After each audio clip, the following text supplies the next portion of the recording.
Olá, paz do Senhor, sou o pastor J.C. Silva com um foco na lição e hoje refletindo sobre o verdadeiro sentido de serem dois em um como uma realidade que vai além da fusão de corpos, alcançando a perfeita sinergia de duas almas que se completam, envolvidas na harmonia de sentimentos, pensamentos e objetivos, tudo em uma sintonia perfeita para criar uma conexão única e poderosa.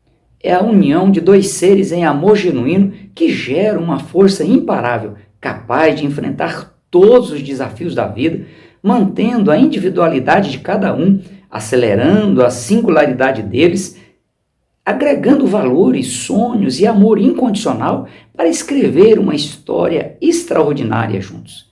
É o segredo de serem um só, sendo verdadeiramente eles mesmos. Aproveite aí para deixar suas interações no canal, reforçando a relevância do conteúdo desse vídeo e impulsionando esse vídeo a alcançar muitas outras pessoas com alimento bíblico sólido, saudável e sustentável. Compartilhe esse vídeo nas suas redes sociais. Veja aí se você continua inscrito no canal. Se inscreva ou reinscreva, acione o sininho para você receber as notificações sempre que eu fizer uma nova postagem. Você está em minhas orações diárias. O texto áureo da reflexão bíblica de hoje está no livro de Gênesis, capítulo 2, versículo 24, que diz: Portanto, deixará o varão seu pai e a sua mãe, e apegar-se-á à sua mulher, e serão ambos uma só carne. Na verdade aplicada, o pastor Valdir Alves, ele afirma que uma só carne passou a vigorar porque Deus viu que não era bom o homem estar só, pois não havia quem lhe correspondesse. Os textos de referência estão em Mateus capítulo 19, versículos 5 e 6, no qual Jesus ele cita a ordem divina de o varão deixar a seus pais e se unir a uma mulher com o objetivo de formarem uma só carne e manter essa condição até que a morte os separe. 1 Coríntios capítulo 7, versículo 5, Paulo ele trata sobre a mutualidade na vida íntima do casal. O termo relacionamento dá a ideia do ato de relar, de gerar atrito, não no sentido de provocar danos, mas se referindo ao ato de se relacionar, de estabelecer uma conexão, de fazer uma ligação com algo ou com alguém.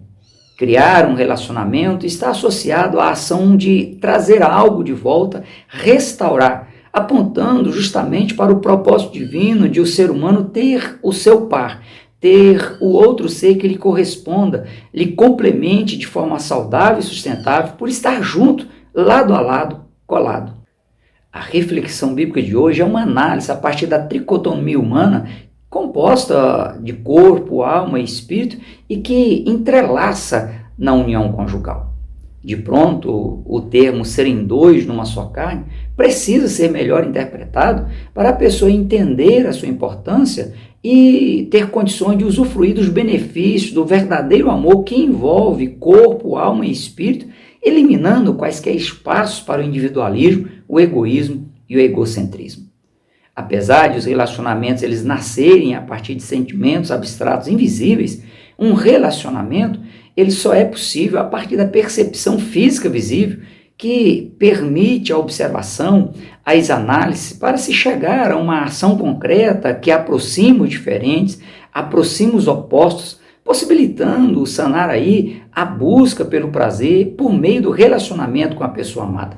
E aqui, a busca pelo prazer deve ultrapassar o entendimento que restringe o prazer ao sexo, pois o prazer ele pode ser buscado, encontrado e também vivenciado em um simples ato, ação ou num detalhe, às vezes imperceptível para muitos, mas significante para alguém. Possibilitando também a geração de novas vidas a partir da união de um homem com uma mulher, que é a única fonte responsável pela perpetuação da espécie humana. A partir de Adão, Deus criou Eva e, em seguida, Deus determinou que os dois eles se tornassem um, formassem uma unidade fortalecida pela terceira dobra que envolve o casal, para se evitar rupturas, feridas ou cicatrizes na união, mantendo sólido o mais íntimo de todos os relacionamentos humanos, que é o relacionamento conjugal. Ao unir o casal pelos laços sagrados do matrimônio, o propósito de Deus apontou para algo muito mais sublime, mais promissor do que apenas a união de dois corpos. Por isso, os dois, o homem e a mulher, precisam estar conectados no próprio corpo, entendendo que o corpo é apenas a parte física e material que hospeda, que abriga, que serve como guardião da alma, que é a sede das emoções, e do espírito, que é o canal de comunicação do ser humano com Deus. Entrar em um relacionamento deve ser feito de forma responsável, consensual, com amor próprio e com amor com quem vai se relacionar. Ainda que o amor inicial ele seja baseado no eros, no erotismo, na atração física, na passionalidade, esse amor ele precisa amadurecer e se solidificar em amor ágape, para se tornar incondicional, independentemente de as condições serem favoráveis ou não. Quando Adão disse que Eva seria ossos dos seus ossos e carne da sua carne, Adão ele estava consciente de que precisava ser algo harmonioso, algo que não provocasse prejuízo ou danos nem a si mesmo, nem a Eva. A conexão deveria ser sem ruído, sem interferências ou individualismos egoístas. A conexão de Adão com o seu corpo seria ampliada a partir da manutenção do seu bem-estar pessoal, gerando bem-estar ao corpo de Eva, formando um só corpo. O mesmo deveria ocorrer e deve ocorrer na conexão da mulher com o seu corpo e com o corpo do seu esposo. O casal deveria e deve abrir mão de atitudes mesquinhas, egoístas e hedonistas para manter a unidade, a cumplicidade, a reciprocidade e a mutualidade, sem fazer guerra de sexo ou barganhas, com ações e atitudes livres e espontâneas, isentas de coação, de tirania ou supressão de direitos, alinhadas aos propósitos de Deus para a vida humana, fechando todas e quaisquer brechas, todas e quaisquer possibilidades de o inimigo ter legalidade para agir e destruir a unidade conjugal. Ainda quanto à conexão com o corpo, é preciso que o casal tenha consciência de que cada um possui o seu limite, sendo necessário acordo e bom senso.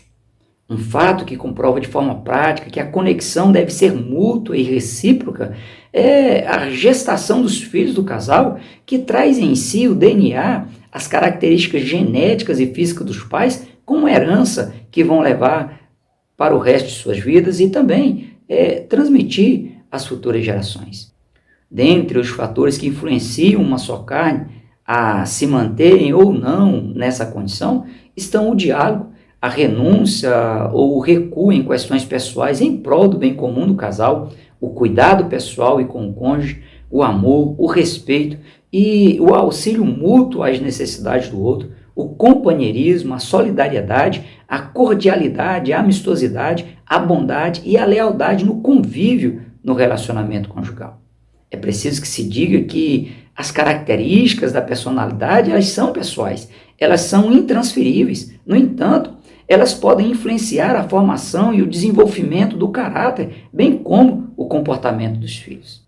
Quanto às características dos diferentes tipos de temperamentos, colérico, sanguíneo, melancólico e também fleumático, mesmo sendo impossível mudar, a pessoa ela pode aprender a manter o equilíbrio, a manter o controle, evitando criar problemas que ela mesma terá que resolver futuramente.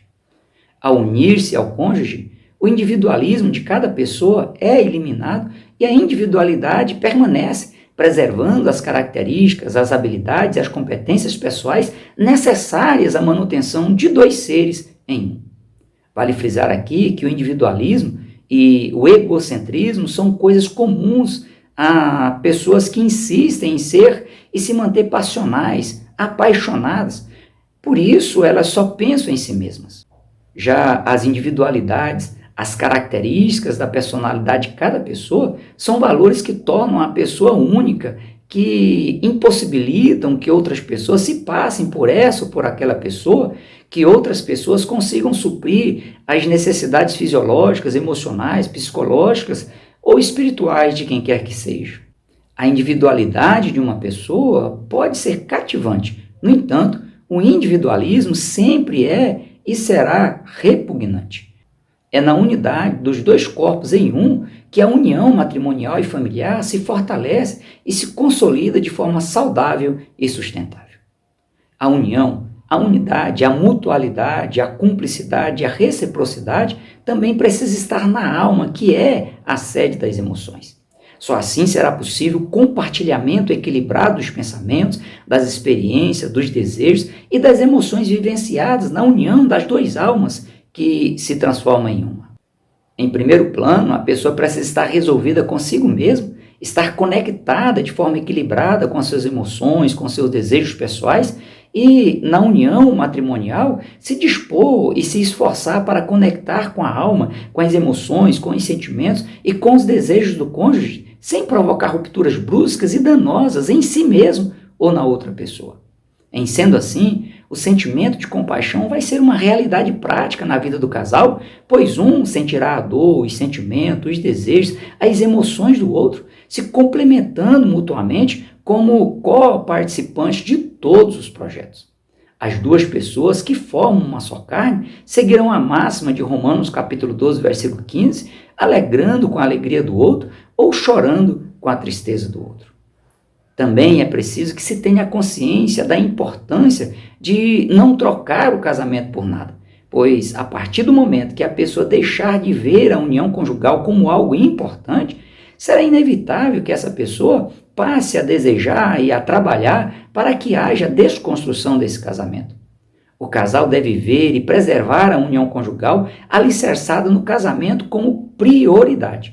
Se tiver que escolher entre os amigos e o casamento, entre os parentes e o casamento, entre as atividades na igreja e o casamento, entre os estudos e o casamento, entre as atividades laborais conflituosas e o casamento, entre as atividades de lazer e o casamento, entre os investimentos e o casamento, os cônjuges sempre devem escolher o casamento. A única exceção é se a pessoa tiver que escolher entre a sua fé em Cristo e o casamento. Nada pode ser tão importante na vida humana a ponto de comprometer a salvação eterna da pessoa. A comunhão da pessoa com Deus deve ser e se manter como algo absolutamente inegociável.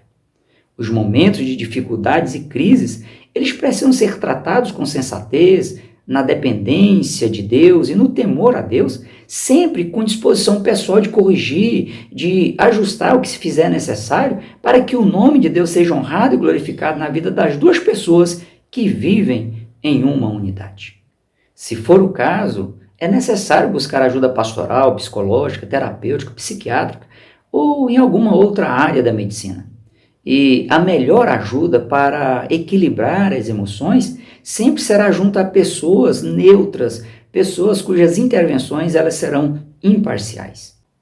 O entendimento de que a reconciliação conjugal é possível precisa estar em vista e ser considerada, pois as pessoas precisam ter oportunidade para ser e fazer as coisas de forma diferentes, pedir e conceder perdão, corrigir falhas, restabelecer as boas relações, rever conceitos, mudar suas crenças funcionais, abandonar as crenças disfuncionais, internalizar e cristalizar verdades absolutas enraizadas nas escrituras sagradas, reviver e desfrutar de comunhão, reatar o amor, reconquistar o que se perdeu, deixar para trás os acontecimentos ruins, as falhas, as brigas, as desavenças, esquecer as coisas que ficaram para trás e seguir em frente olhando para Cristo rumo a um futuro promissor, saudável e sustentável, recomeçar aproveitando as novas oportunidades dadas por Deus e pela pessoa envolvida na união conjugal. A união, para estar completamente consolidada, ela precisa envolver o espírito das duas pessoas de forma que evidencie ser um mesmo espírito. Isto porque a união espiritual do casal é que dá sentido para a vida que é construída a partir do matrimônio e em comunhão com Deus. O Espírito dado por Deus ao ser humano é que possibilita a pessoa acessar o âmbito espiritual, se comunicar com Deus, se alinhar à vontade de Deus, se relacionar com Deus para encontrar o equilíbrio necessário em tudo que ela propuser fazer ou deixar de fazer. Uma rápida análise nos textos do Evangelho de João, capítulo 4, versículo 24, e do profeta Amós, capítulo 3, versículo 3, nos quais dizem que os verdadeiros adoradores adoram a Deus em espírito e em verdade, e que dois seres só podem andar juntos se estiverem de acordo, pode-se concluir que, caso a pessoa ela recuse acessar o âmbito espiritual para ter e manter em comunhão com Deus de forma verdadeira, essa pessoa ela estará em desacordo com Deus, sendo aí impossível de a pessoa desfrutar da presença abençoadora de Deus em sua vida. Caso essa tragédia aconteça, é duro, mas é preciso e é verdade que se diga que a pessoa ela estará se alinhando, entrando em acordo com o inimigo de Deus e do ser humano, que passa a ser o seu parceiro, seu companheiro de jornada. E a grande questão complicada são os objetivos macabros desse inimigo, que de acordo com o Evangelho de João, capítulo 10, versículo 10, a parte A, são matar, roubar e destruir. Assim como ocorre em relação ao corpo e à alma, cada pessoa que compõe a unidade conjugal precisa estar bem espiritualmente consigo mesma e também com Deus, pois o espírito é a sede da consciência, do racional, da inteligência, é a sentinela, é o tribunal da alma do ser humano. Só assim a pessoa terá condições de se conectar espiritualmente com ela mesma e com a outra pessoa, sem prejudicar a si mesma ou a outra pessoa, sem criar problemas a si ou a outra pessoa, sem entristecer o Espírito Santo de Deus que sela a pessoa para o dia da redenção. Do contrário, a pessoa ela fracassará na construção e na manutenção da unidade conjugal por viver uma vida sem sentido, sem razão. O casamento ele só será integral, só será completo quando o casal estiver de fato unidos, corpo, alma e espírito, exercitando a mesma fé, servindo ao mesmo Deus e o permitindo ser o centro, o eixo que dá e mantém o equilíbrio conjugal na família, caminhando no mesmo propósito com apoio mútuo, empreendendo esforços para melhorar como pessoa, como ser humano, como servo de Deus, investindo tempo com qualidade para o bem-estar do outro, da família, da igreja e da sociedade, sendo canal motivador para a expansão do reino de Deus na vida de muitas outras pessoas. O que Deus uniu, não separe o homem. Esse é o ideal divino para o casal viver em unidade. Tendo essa percepção, cada pessoa deve fazer uma autoanálise para evitar ser o agente motivador para a eventual ruptura da união conjugal e, em sendo o caso, deve se dispor a melhorar, a corrigir suas falhas pessoais, a se ajustar aos propósitos de Deus para a vida humana. A questão do divórcio é uma permissão divina, tendo em vista a dureza do coração humano, a falta de compreensão, a indisposição de perdoar, a falta de iniciativa e de resiliência na implementação de mudanças necessárias à unidade conjugal e familiar. Consequentemente, é uma válvula de escape nos casos em que há risco iminente aí na integridade física, moral e espiritual de um dos cônjuges. Não houvesse a dureza do coração humano que gera a falta de compreensão, a indisposição de perdoar, a falta de iniciativa e resiliência da pessoa, o divórcio ele nunca teria razão de ser e de existir. Ser dois em um exclui quaisquer tipos de infidelidade ou de bigamia, sendo, portanto, a monogamia a única opção razoável.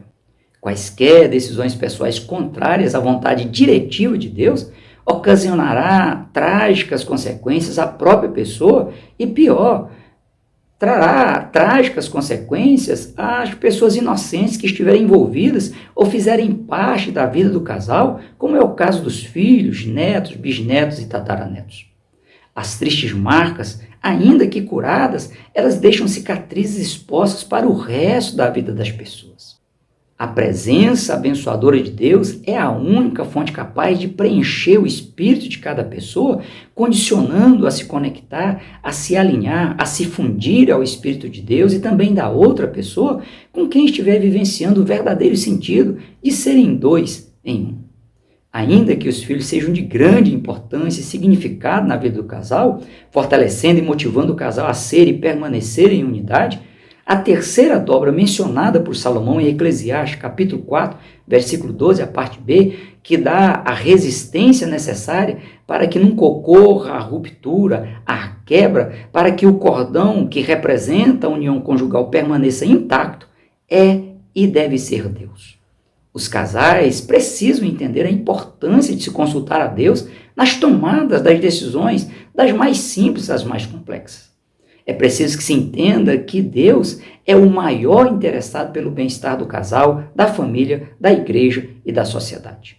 Deus é o único ser em condições de fazer o que precisar ser feito para dar o verdadeiro sentido de duas pessoas serem uma.